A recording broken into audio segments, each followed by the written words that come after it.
أعوذ بالله من الشيطان الرجيم. بسم الله العظيم، والصلاة والسلام على أشرف الأنبياء والمرسلين صلوات الله عليه. وقال صلى الله عليه وسلم: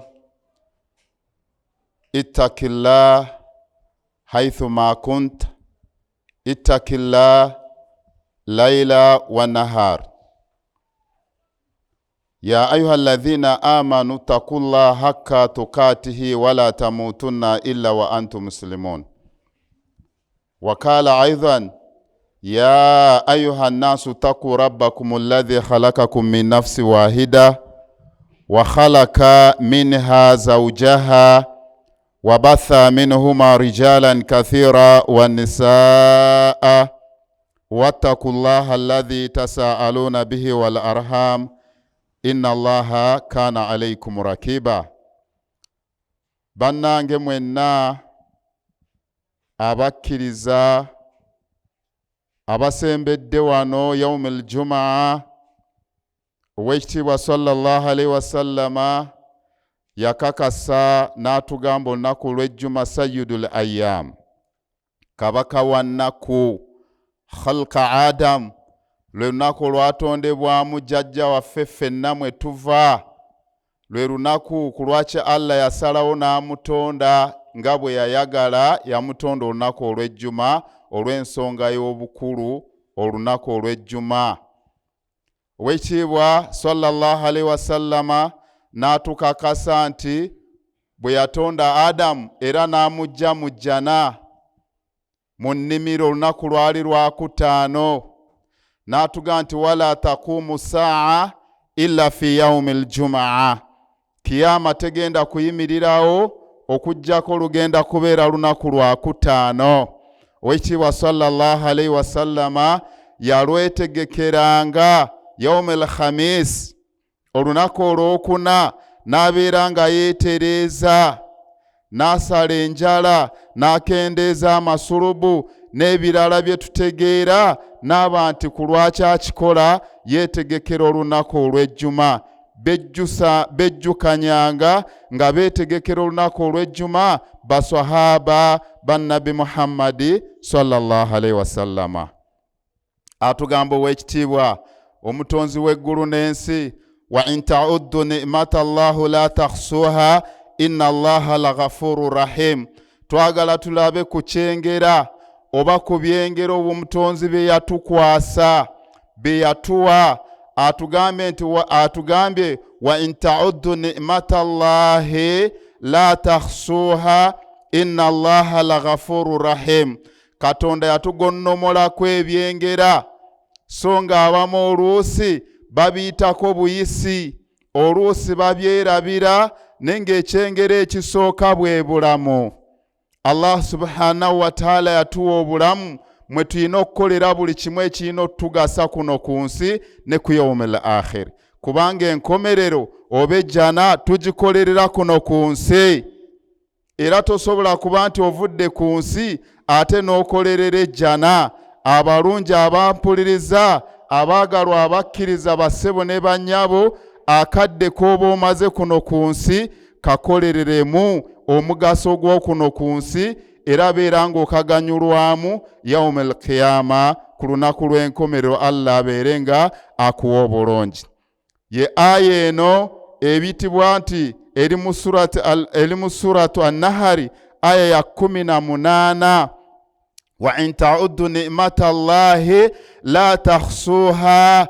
Allah Oweekitiibwa atugamba ku byengera bye yatuwa, byatugonnomolako, tetusobola bimalayo wadde nti tumwebazizza, kubanga ebyengera bingi. Gw'omuntu gwe wekka wekka oli kyengera, okuva kawompoko okutuuka wansi w'ekigero oli kyengera. Byengera bingi, weetunuleko era weerabe, beera ng'olaba n'abalala by'olina bye batayina. Beera nga weebaza Allahu subhanahu wa ta'ala, ojja kubeera nti omwebazizza mu butuufu olw'ensonga ekyengera oba omaze okitegeera. Tokoma ku ekyo ebiyungo byo oba omubiri gwo n'akuwa eddoboozi kyengera, n'akuwa okubeera nti oyawula ekikaawa n'ekiwoomerera kyengera. Allah ow'ekitiibwa n'akuwa amaaso kyengera neema. Allah subhanahu wa ta'ala ng'ovudde ku byengera ebikuli ku mubiri n'abeera ng'akuwa ebyengera ebyenfuna, n'akuwa omukyala, n'akuwa abaana, n'akuwa amalimiro, n'akuwa ebyenfuna. Ebyo byonna byengera. Owekitiibwa sallallahu alaihi wasallama yatunnyonnyola nga tusaale nga swalaati duha. Bw'omala ogisaala esswala eyo etandika enjuba ng'evuddeyo, esswala eyo bw'ogisaala ojja kuba nti omwebaziza Allah ebiyungo bye yakuwa. Abakkiriza tuyina ebyengera Allah bye yatuwa. Kyatugamba nti taarifu ni'ma ba'da zawaliha. Ekyengera abantu abasinga obungi kibavaako ne balyoka bakimanya nti babadde n'ekyengera. Ekitali kirungi omukkiriza okubeera nti owangaala bw'otyo. Ekyengera Allah kye yakuwa kimanye nti kyengera, era kyebaze, era kikolerere, beera ng'okiganyulwamu. Allah ow'ekitiibwa aba yakuwa ebiyungo by'oyina ajja kubeera ng'akubuuza. Kyagamba thumma tas'alunna yawma idhin ani na'im. Mu nkomerero Allah ow'ekitiibwa ajja tubuuza ku byengera bye yatuwa. Atubuuza ebyengera so byo bingi nnyo naye ojja kubeera ng'ottottola. Allah ow'ekitiibwa ajja kubuuza ku lulimi lwo lwokka. Allah akubuuze ku mikono gyo, Allah akubuuze ku magulu go, akubuuze ebintu bingi naye ojja kubeera ng'onnyonnyola yawmal qiyama. Sahaba ayitibwa Ibn Abbas yannyonnyola n'agamba olunaku olwo lwe tugenda okuyimirira mu bbaliro awatagenda kubeera kisiikirize milon. Yakinnyonnyola nti enjuba egenda kubeera kumpi n'emitwe gyaffe. Ekigero kya milon baba bakinnyonnyola bakadde baffe kaba kati kawanja, abakyala bakamanyi batera okukasiiga ku maaso. Milon mu nzivuunula endala eba mayiro emu. Enjuba egenda kubeera ekigero kya mayiro, ng'enjuba eyaka nnyo naye nga kibonerezo eri abatakkiriza. Ate abakkiriza ne bakola ebirungi kigenda kubeera nti kirungi gye bali, era ekibonerezo ekyo tekigenda batuukako. Abampuliriza abaagalwa, ekigambo neema kikulu. Tulina okubeera nti tumanya ebyengera Allah bye yatuwa, bye yatussaako. Woowangaalira ensi gy'olimu era n'okweyisa omubaka sallallahu alaihi wasallama yakinnyonnyola atya. Kyatugamba qala rasulillahi sallallahu alaihi wasallama taarifu ni'ma ba'da zawaliha. Ekigambo ekyo kyakuba nnyo walaba sahaba nti bannaye ebyengera muba nabyo naye bimala okuvaako n'ojjukira. Omuntu ayinza okuba n'amaaso tamanyangako nti kyengera, eriiso ne limuvaako oba ne lifuna obuzibu n'akikakasa nti mu butuufu eriiso kyengera. Baganda bange tubeere nga tujjukira, tuleme kwekanga bwekanzi ng'ekizibu kizze. Owekitiibwa sallallahu alaihi wasallama yatukakasa n'atugamba omukkiza buli waafuna ekizibu kyasookerako ddala nga tannayogera birala biyinza muyingiza muliro, inna lillahi wa inna ilaihi rajiun. Abamu bannyonnyola ne bakiteekawo n'asooka ayogera ekirala ku lwakinze, n'ayogera ebirala ebingi ebinyiiza Allahu subhanahu wa ta'ala. Kale baganda bange abalungi, ekyengera bw'okimanyanga beera ng'okikolerako, beera ng'okyebaza, beera ng'okiteeka mu nkola, kubanga kuno ku nsi tuyitamu buyisi, tuyina gye tulaga. Agenda maaso w'ekitiibwa atunnyonnyola sallallahu alaihi wasallama aga nti atunnyonnyola n'aga nti la tazullu kadama ibn adam yawma al-qiyama. Atunnyonnyola n'atugamba ku yawma al-qiyama. Owekitiibwa Allahu subhanahu wa ta'ala sahaba annyonnyola n'agamba nti omubaka yabagamba ku lunaku lw'enkomerero tojja kusitula kigere kyo, tojja kuseetula kigere kyo, obeere ng'okiseetula okizza wali okujjako ogenda kubuuzibwa hatta yasalu an khamsi, ojja kubuuzibwa ensonga 5. Baganda bange abalungi tuziwulirize bulungi. owekitiibwa yatugamba tojja kuseetula kigere kyo kukijja mu bbaliro. Kye tuyiga kyeki ku yawumul kiyama tugenda kubeera nti tuzuukira. Mu kuzuukira tugenda kwolekera mu bbaliro. Yedduwa gye tuga nti Allahumma hasibun hisaban yasira. Allahumma hasibun hisaban yasira.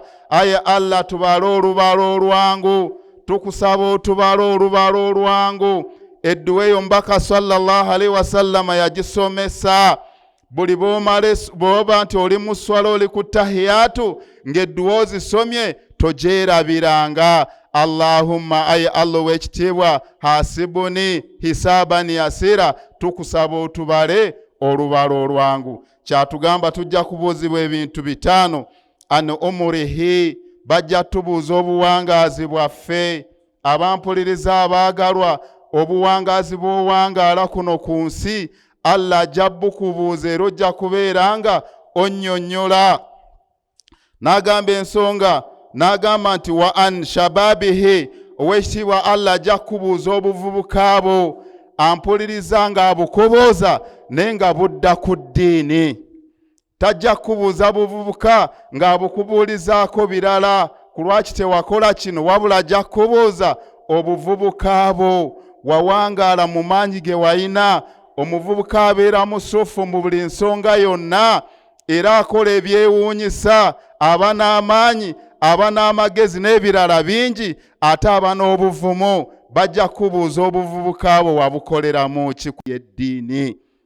Twakola kino nga kyetaagisa amaanyi, wali luddawa era waliwo ku lwaki tewakikola. Abampuliriza abavubuka ensonga eyo bagenda gibabuuza, babeere nga bakubuuza obuvubuka bwo era ogenda kubeera ng'onnyonnyola muganda wange ampuliriza omulungi. Bakubuuze wa animalihi, ampuliriza omwagala swebo oba nnyabo emmaali yo. Agamba nti aina aktasbaho, wagifuna otya emmaali yo, ampuliriza ssebo oba nnyabo. N'akunnyonnyola n'agamba ow'ekitiibwa sallallahu alaihi wasallama wagifuna otya. Wafiima anfakahu, ate wagisaasaanya otya. Ekyo kigambo kinene. Ogenda n'ofuna emmaali ng'ogifunye mu bulungi, olafubanye, otakabanye, ofuddeyo weerekereza, ate mu kugisaasaanya ate n'obeera nga weedibaga, ogiteeka Allah waatakola ki, waatayagala. Abampuliriza abaagalwa, kigambo ekyo tubeere nga tukitegeera obulungi, tubeere nga tukimanya. Emmaali tugifunye tutya? Ojja kubuuzibwa. Emmaali tugisaasaanyiza tutya? Ow'ekitiibwa sallallahu alaihi wasallama yannyonnyola ensonga eziwera, n'agamba nti ekintu ekiyitibwa jariyan, sadaqatul jariya, kikulu nnyo era basahaba bettanira nnyo ekigambo ekyo n'ebigambo by'omubaka Muhammadi sallallahu alaihi wasallama. Yagamba nti mbeere nga n'abaana abalongoofu, yad'u lahu, nga basobola obbasabira, nga muli balamu oba nga muvudde mu nsi eno, basobola obbasabira ne muba nga muganyulwa mu bo. Waladu swalehe, tekitegeeza mwana omu. Bakadde baffe baakitunnyonnyola, kitegeeza abaana bonna b'oyina, balenzi oba bawala. Waladu swalehe. N'atunnyonnyola ensonga endala, n'atugamba nti tukolengayo ebintu bye tujja okuyambibwa, ng'okuzimba omuzikiti, kiva mu sadaqatul jariya. Okusimba omuti ogwo, buli enajja n'agutuulamu, n'ajjako akaku n'awummuliramu, n'ajjako ebipapajjo, bagenda kufumba ddagala, ofuna empeera gwayagusimba. Ampuliriza omwagala, kigambo kikolo. Oba n'ozimba omuzikiti n'owaayo Qur'ani, buli agisoma g'osigala ofuna empeera mpaka lweseesebuka neggwaawo. Gwazimbye omuzikiti, buli yenna ajja okusaaliramu, ajja okusomesa abantu ne baganyulwa, sadaqatul jariya. Osigala ofuna empeera enzijuvu. Ampuliza kyagambe nti wa animalihi, emmaali wagifuna otya, ate wagisaasaanya otya. Kigambo kinene. Naga nti wamaza amala fiima alma, ate emmaali oba wagifuna beera ng'oteekamu amaanyi obeere ng'osoma irimu, obeere ng'osomesa irimu mu maali Katonda gy'akuwadde. Ampuliriza omwagalwa, wabeerawo oluusi abeetaavu nga tebalina busobozi, osobola okimuteekamu. Omwana oluusi eddiini alhamdulillah asoma bulungi naye nga talina mwasirize, gwe n'obeerawo n'okimanya, beera ng'omuyamba. Omubaka sallallahu alaihi wasallama yannyonnyola omuntu ayamba. Bwe tudda ku mulekwa yagamba tujja kubeera bwe tuti mu jjana. Bamulekwa tubayambe mu mbeera nnyingi, era oba okoze swadaka oba owaddeyo. Ekigambo kuwaayo, ekigambo ekyo ow'ekitiibwa Allah subhanahu wa ta'ala yakinnyonnyola, n'abeera ng'akinnyonnyola bulungi. Atugamba nti alladhina yunfikuna bilghaibi, bebo abantu ababeerawo, alladhina yu'minuna bilghaibi, abantu abakkiriza ebyo ebitalabika, bebakkiriza. N'agamba nti wayukimuna salata, ne bayimirizaawo esswala 5, wa mimma razaqnahum yunfikun, ate ne batuulako ebyo Allah byaba bagabidde. Bannaye Allah atugabirako bugabizi. Allah ow'ekitiibwa yamanyi emaali agikuwadde, era alina kyayagala ogikole mu busiraamu nga bwe kiri. Bannaye abampuliriza, aga nti alladhina yu'minuna bilghaibi, abo abakkiriza ebyo ebitalabika. Bannaye Allah tetumulabangako, omubaka sallallahu alaihi wasallama tetwamulabako, basahaba bannabbi radhiyallahu anhu tetwabalabako, naye ng'omukkiriza akkiriza ebyo ebitalabika, n'amanya nti byaliwo olw'ebiwandiiko ebyo ebiriwo. Allah ow'ekitiibwa yatwagala nnyo, nassa ebitabo ku bannabbi, ebitabo 4, ng'ekitabo ekisooka Zaboori yakissa ku nnabbi Daawudi alayhi salatu wassalaam, nassa ekitabo ekiyitibwa Tawuraati Tora n'akissa ku nnabbi Musa alayhi salatu wassalaam, kikyayagala buluŋŋamu eri ensi eno. Nassa ekitabo Injil n'akissa ku nnabbi Isa bun Maryam alayhi salatu wassalaam, nassa ekitabo Furukani oba Qur'an n'akissa ku nnabbi Muhammadi sallallahu alayhi wasallama. Ensi eno eruŋŋame, ensi etereere, era tojja kubeerako kyeweebuuza, tojja kubeerako kyogoonenya.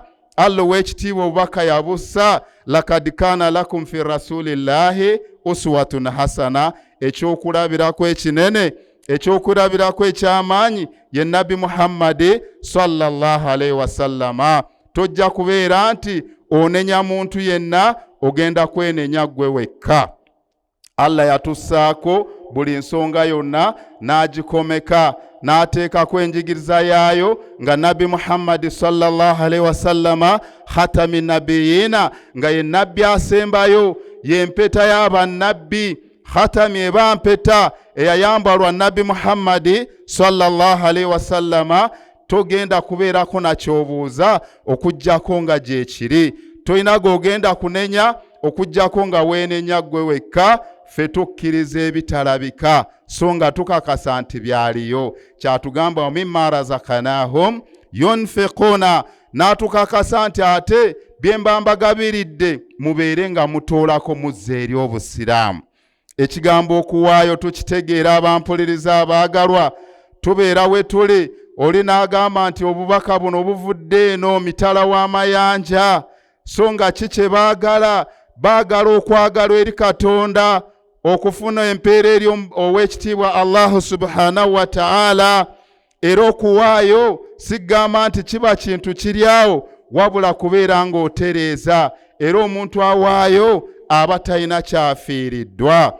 Agenda mu maaso w'ekitiibwa Allah subhanahu wa ta'ala n'agamba nti bada auzu billahi minash shaitani rajim, lan tanalu albirra hatta tunfiqu, bwe munaaba nti mwagala okubeera obulungi muweeyo. N'agamba mimma tuhibbuna, muweeyo ku ebyo bye musinga okwagala. Era okuwaayo okulungi omubaka sallallahu alayhi wasallama yakunnyonnyola nti bw'oba owaayo guno omukono guleme kulaba, ate so abakadde baffe abamanyi ne bakigaziya. Tuwaayo mu mbeera nnyingi. Oyinza okuba oyina n'owaayo kusinzira ku ekyo ky'oyina, n'owaayo ekyawakati awo nga mu butuufu toyina kinene naye ng'osobola okukitoolako. n'owaayo kwekyo ekitono ddala ky'oyina ng'onoonya okusiimibwa eri Katonda waayakutonda. lan tanaaru lbirra hatta tunfiku mimma tuhibbun wama tunfiku min shay'in fa inna Allahu bihi alim. Tutoole ku ebyo bye tusinga okwagala, tutoole ku ebyo mu butuufu ky'owa omuntu naye n'akkiriza n'asiima n'asanyuka. Ow'ekitiibwa bw'atu bw'atunnyonnyola yatutonda kubanga yabituwa. Ate Allah subhanahu wa ta'ala yasobola obitujjako n'otabeerako omuwawaabira, n'otabeerako kkooti gy'omutwalamu. Allah ayagala okuwaayo, bw'oba owaddeyo ate oganyulwamu ggwe kennyini awaddeyo ekyo ky'owaddeyo. Abampuliriza abalungi mu kuwaayo, oyinza okukola swadaka ogikoledde ffe abantu, oluusi n'ebitonde ebirala ne biganyulwamu, n'ogabula ekijjulo, oli n'asuula eggumba wali n'ekiwuka ne kijja ne kirya ku ggumba eryo. Bakadde baffe bafukaha batunnyonnyola nti mu butuufu swadaka eranda era egaziwa. Swadaka tusoma ku Nabi Ibrahim, yawaayo nnyo era n'abeera ekyogerwako mu nsi muno. Kyekyawangaaza omusajja yali kiwagi Firawuna wa Firawuna zil autaadi. Firawuna yawangayo nnyo, bajjanga ne bafukamira mu maaso ge wadde nga bamusinza naye ng'abawa kye bazze omusaba. Katonda n'amuwangaaza olw'ekyo kyeyakola kyeyakolanga. Naye sigamba nti yali mulungi, yali kiwagi. Era tuteekako nti la'anatullahi alayhi, Allah amusseeko obubi, amusseeko ekikolimo. Yali musajja muzibu, yatema abaana Isirayiri, n'atema omukono ogwa kkono, n'atema n'okugulu okwa ddyo.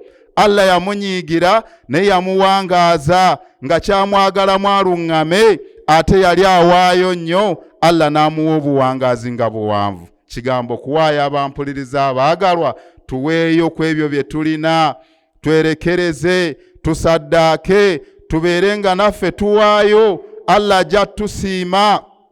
Agenda mu maaso w'ekitiibwa Allah subhanahu wa ta'ala n'agamba nti mathala alladhina yunfiquna, eyo suratul Bakara aya ya 261, agamba nti mathala alladhina yunfiquna amwaluhum, ekifaananyi ekiri eri abo abawaayo. Ekifaananyi Allah akitukubira kubanga Allah yatutonda n'atubuulira amateeka ng'agayisa ku Nabbi Muhammad sallallahu alaihi wasallama, nga malayika Jibrilu yagaleeta ng'agajja mu kifo ekituufu, ekifo ekitukuvu eky'ekitiibwa ekiyitibwa Lawhul Mahfuz, nga lwe lubaawo olukuumibwa oluli mu ggulu. Ow'ekitiibwa Allah subhanahu wa ta'ala ng'olubaawo lwe yaluteeka mu nnyumba eyitibwa Baitul Hizza, ennyumba nayo nga ya kitiibwa, ng'aleeta ebigambo ebyo naye wa kitiibwa Jibrilu alayhi salatu wassalam. Ebigambo ebyo ng'abireetera omubaka Muhammad sallallahu alaihi wasallam naye nga wa kitiibwa. Bannaye abampuliriza, ebigambo bya Allah bikulu nnyo. Ku lwaki yabiwa omubaka sallallahu alaihi wasallam nga yasembayo? Twesiimye, bwe tunaamugoberera tujjagganyulwa. Kyatugamba ow'ekitiibwa nti mathala alladhina yunfiqun, atuwa ekyokulabirako n'atuwa ekyokuyigirako nti mazima ekifaananyi kyabo abawaayo, amwaluhum, abawaayo emmaali yaabwe fi sabilillah.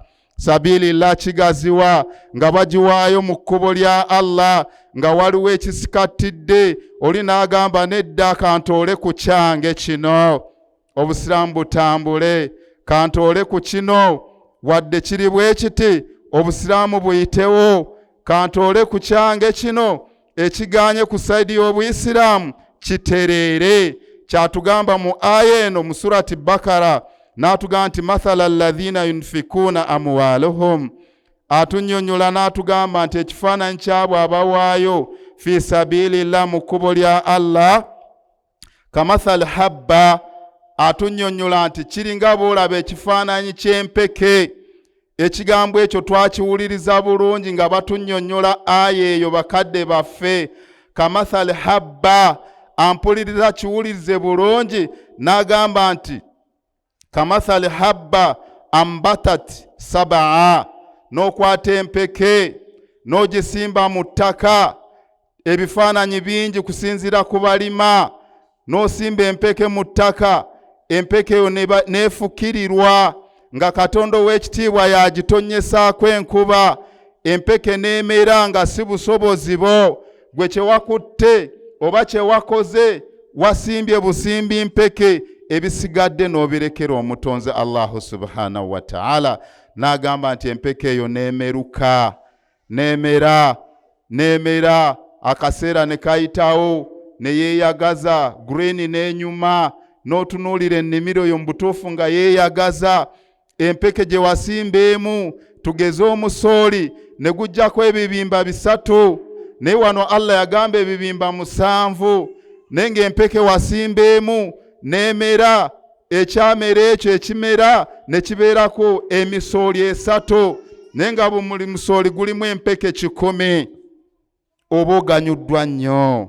Ampuliriza omwagala ebyo ebifaananyi Allah abitukubira tufune ekyokuyiga tufune ekyokumanya tumanye nti bye tuyina si byaffe byatwazikibwa bwazikibwa naye nga Allah asobola obbijjawo naye nga kiki tuganyulwamu tutoola tuyina kye bayita swadaka ya lubeerera tuyina gye bayita zakatul fitri ebeerawo era kiseera kya kisiibo nga kiwedde ne wabeerawo zakatul maali yebeera ya mwaka omuntu alimye n'olima bw'oba okungula olina okugyamu zakatul maali omuntu alunda era nakyo kyasomesebwa kusinziira ku bumanyi obuliwo nga tujja ku Nabi Muhammad sallallahu alaihi wasallama ekigambo ekyo ne kibeerawo nti okuwaayo kugasa ekitundu okuwaayo kukulaakulanya abantu okuwaayo oba okuyamba kubeera nti kutumbula buli mbeera yonna nga tukikola mu halaali kyatugambye nti bw'osimba empeke yemu nebeera ng'emera nebeera ng'ereeta ebibimba 3 oba 7 naye buli kibimba nga kirimu empeke 10 twabeerako gye tuli osimba akatundu ekyogeza mpeke emu n'okabeera ng'okakolera ekitanda ate ne kateekako obutunda bungi oba ne kalinnya ku muti n'obeera ng'onoga ebbanga eriwera kyatugamba ow'ekitiibwa Allah subhanahu wa ta'ala mathala alladhina yunfikuna amwaluhum fi sabilillahi kamathali habba ambatat 7 sanabil fi kulli sumbulati 100 naga nti wallahu yudhaifu liman yashaa wallahu wasiun alim.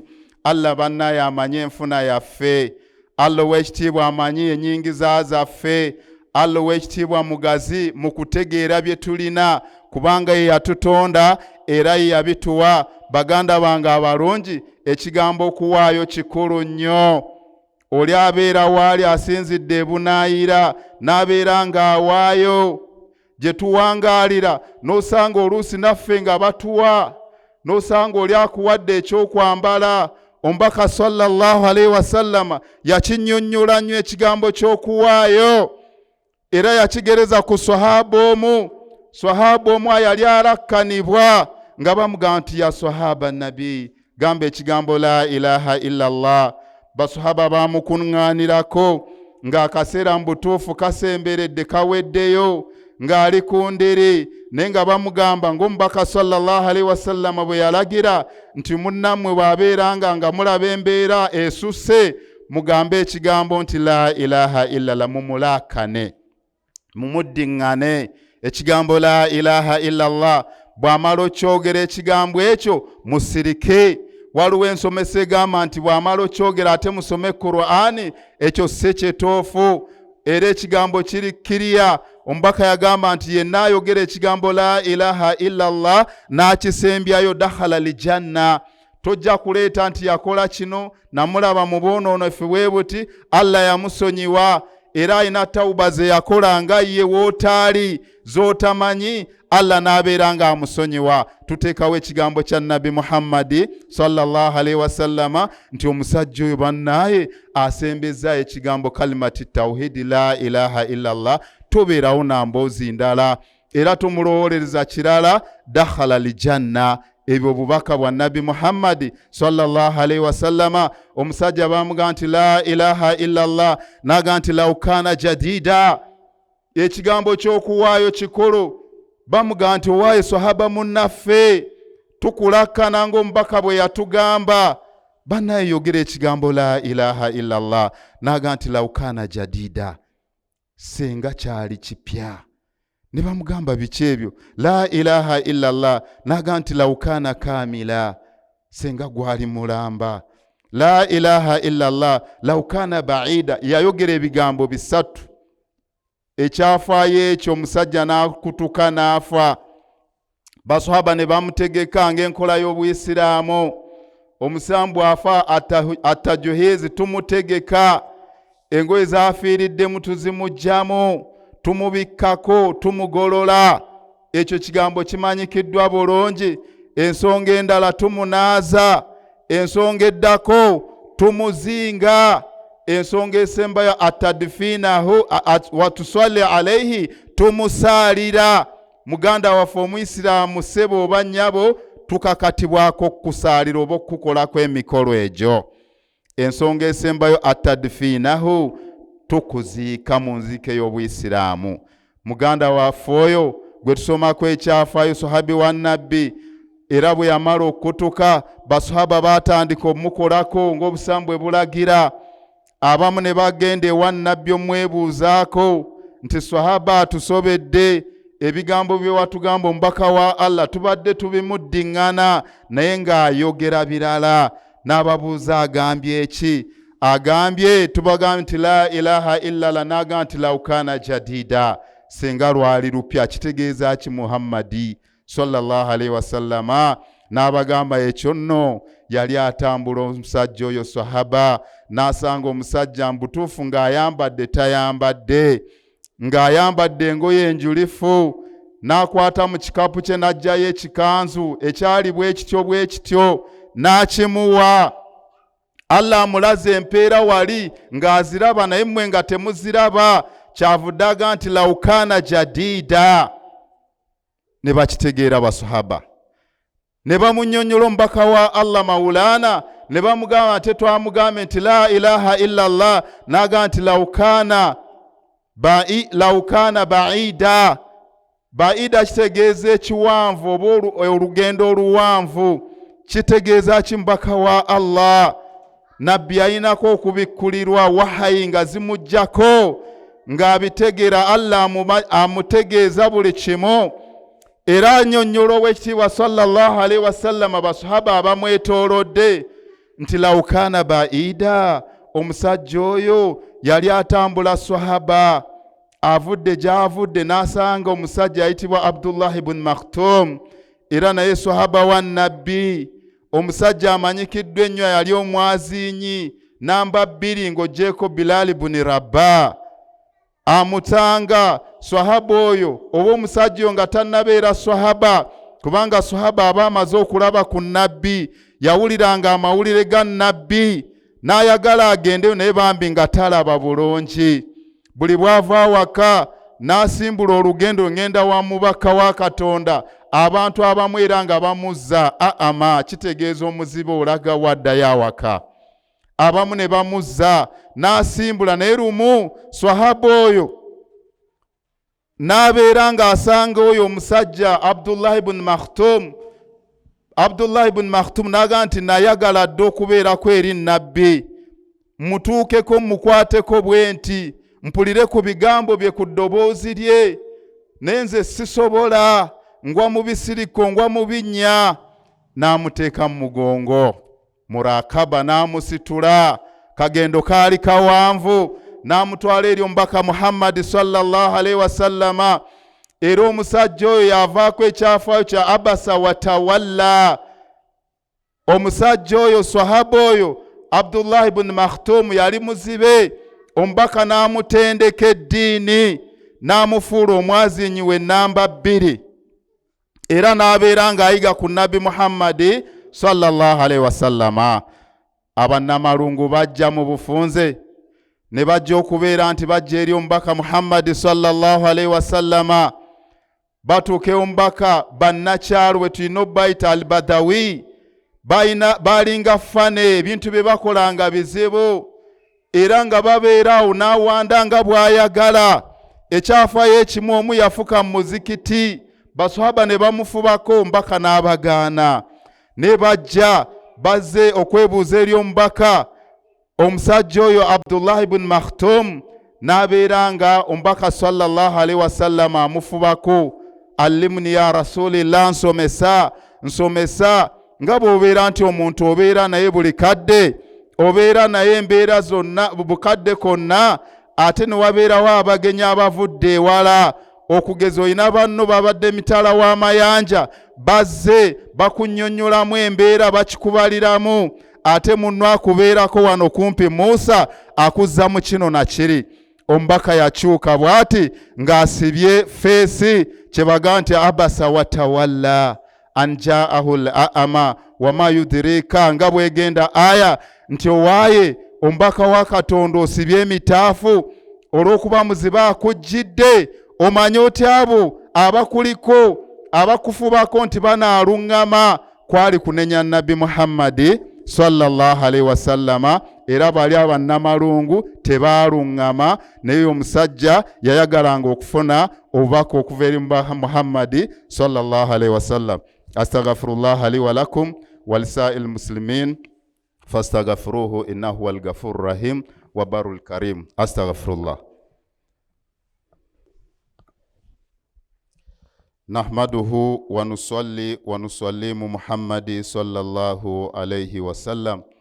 Abaagalwa mwenna baganda bange wasiya okulaama kw'ennaama kunze nammwe kutya Katonda.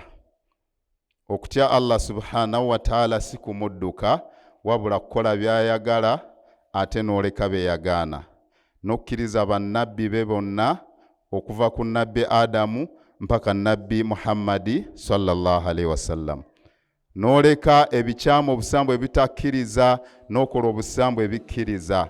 Agenda mu maaso ow'ekitiibwa sallallahu alaihi wasallama annyonnyola ng'aggyibwako ebigambo bye sahaba ayitibwa Anas bin Malik. Sahaba oyo yamanyika nnyo, yafulumya nnyo ebigambo by'omubaka Muhammadi sallallahu alaihi wasallama, yamubeerako nnyo radhiyallahu anhu. Allah yamusiima naye n'asiima ku ye. Ekigambo kino tukiwulire bulungi. Agamba Malik, agamba Anas bin Malik nti dhaha ow'ekitiibwa sallallahu alaihi wasallama yasala Nabiyyu sallallahu alaihi wasallama bikabashaini. Ekyo kyonna tutambulira mu kuwaayo. Ebisolo bye yasala teyabirya byekka, era oba batusomesa dhuhiya obanga batusomesa hakiika, osobola okusala n'ogaba ennyama. Mulimu emiteeko 3, mikwano gyo n'owaako balirwana, naawe omuteeko ogwokusatu n'oguyingiza mu nnyumba yo. Kyekiri era ne ku dhuhiya tugiteekulamu emiteeko 3. Ekyo kyonna Katonda akitukolera, akitulagirira ng'akiyisa ku w'ekitiibwa sallallahu alaihi wasallama kuwaayo na kuyambagana. Bw'osala ente waliwo atalina wadde zigula hafu kilo asobola okufunayo omugabo. Era ki kye twenyumirizaamu obusiraamu bulungi? Batugamba nti bakadde baffe abaasoma ne babeera nti tufukamira mu maaso gaabwe ne tubeebuuzaako, batuwadde fatuwa bagifulumiza. Omusiraamu osobola okusala wadde ente 10 wadde okusukkako osigala ofuna empeera. Ki kye tuyigamu nti okusala era kuba kuwaayo eba swadaka, kubanga abantu baganyulwamu. Tugenda mu Idil Adha, baganda bange abalungi, tekiriimu kufiirwa n'ogula embuzi n'ogireeta ku muzikiti gwaffe guno Masjidi Nur, osigala ofunamu kyekyo kye twasoose nakyo. Wadde ng'olina obusobozi n'ogula ente gye tukulidde, twalabako ku bannaffe abamu, ate sigamba nti balina nnyo, ku Idil Adha basiba kilo 2 ne bazitambuza ebyalo byonna. ekigambo ekyo nakyo kikwataganira ddala mu muteeko gw'okuwaayo. Kyatugamba nti dhaha nabiyu sallallahu alaihi wasallama, owekitiibwa yasala ku Idil Adha kabashaini, yasala endiga 2. Abampuliriza yasala endiga 2, n'agamba amlahaini nga za bitanga, akaranaini endiga ezo nga zirina amayembe 2 zonna nenkamu nkamo, tezirina kamogo konna, si za ttulu. Omubaka sallallahu alaihi wasallama gwe tugoberera yenna ayeeteeseteese okusala ng'era yakirowoozezzaako obusobozi ng'abuyina, tugoberere ensala entuufu tujja kufunamu obulungi. Allah atutumbule nga tugoberera omubaka Muhammadi sallallahu alaihi wasallama. Bw'okola kyataakola tofuna mpeera, ate ofunamu omusango. Olw'okuba embuzi eriku akamogo bagikendeezezzaako ssente gwe n'ogigula, oba totuukiriza enkola ya Nabbi Muhammad sallallahu alaihi wasallama millati Ibrahim. Agenda mu maaso n'atunnyonnyola endiga ezo 2 zaalina amayembe 2 zombi ge mayembe 4. Dhabahahuma, owekitiibwa sallallahu alaihi wasallama ye kennyini yakwata ekisonga kiwagale bulungi, n'abeera nti yakola omukolo ogw'okusala. Ako bakatunnyonnyola nnyo. Bw'oba toliimu kutya, toyina nsisi, gw'osaana okwesalira ekisolo kyo n'oyiwa omusaayi, kirimu akalungi. N'abakyala mukkirizibwa okusala obanga toyina nsisi. Ekigambo ekyo omubaka sallallahu alaihi wasallama yakinnyonnyola. Biyadihi, yasala n'emikono gye 2 sallallahu alaihi wasallama. Wasamma wakabbara, yasoma ekigambo ekigamba nti bisimillahi Allahu akbaru. Edduwa weezire ennyenje. Ekigambo ekyo osobola okukisoma omulundi gumu oba emirundi egy'ensobi, kusinza ku bakadde baffe batunnyonnyola. Yagamba nti bisimillahi Allahu akbaru. Nabi Muhammad sallallahu alaihi wasallama n'abeera ng'asala ensolo zeezo. N'agamba nti wawadhaa rijulahu ala sufahihima, yakwata ekigere kye n'azirinnyako ku ttama wano. Kale okusala, tugenda mu kusala kulimu empeera nnyingi. Baganda bange abalungi, era waliwo ebivaawo ng'okoze ekigambo ekyo. Allah ku lwaki yakituteekako, tujjira ddala ku sunna y'omubaka ow'ekitiibwa Nabi Ibrahim alaihi salatu wassalam. Era olunaku eluba lutuuse, baganda bange abalungi, tubeere nga tusala. Akadde tukyogeddeko ng'akadde kakyaliyo, tutereeze enniya tuzijjuze, era tubeere nga tufaayo nnyo. Okusala tekuliiko nti mwami yekka, n'abakyala musala. N'omwana abanga mulenzi alina ensolo ze n'aleeta nniya, tagaanibwa kusala wadde muwala. Waliwo abalunda ensolo ze ng'alinawo embuzi ze 4 oba 3, n'aleeta nniya, tomugaananga, kirimu empeera gy'ali. Kijjamu obulungi, kijjamu enkula ennungi, kijjamu okutya Katonda, kijjamu okubeera nti ataasibwa ebizibu by'ayinza okutomera olw'okuba nti osaze. Kikulu nnyo baganda bange abalungi, Allah waba tutuusizaayo tubeere nga tusala. Allahumma ana ashabi rasulillahi sallallahu alaihi wasallam usuisa minhum Abi Bakari wa Umar wa Uthman wa Ali wa man tabi'ahum bi ihsani ila yaumi ddin ya rabbil alamin. ربنا آتنا في الدنيا حسنة وفي الآخرة حسنة وقنا عذاب النار. ربنا آتنا من لدنك رحمة وهيئ لنا من أمرنا رشدا. ربنا ظلمنا أنفسنا وإن لم تغفر لنا وترحمنا لنكونن من الخاسرين. ربنا هب لنا من أزواجنا وذرياتنا قرة أعين واجعلنا للمتقين إماما يا رب العالمين.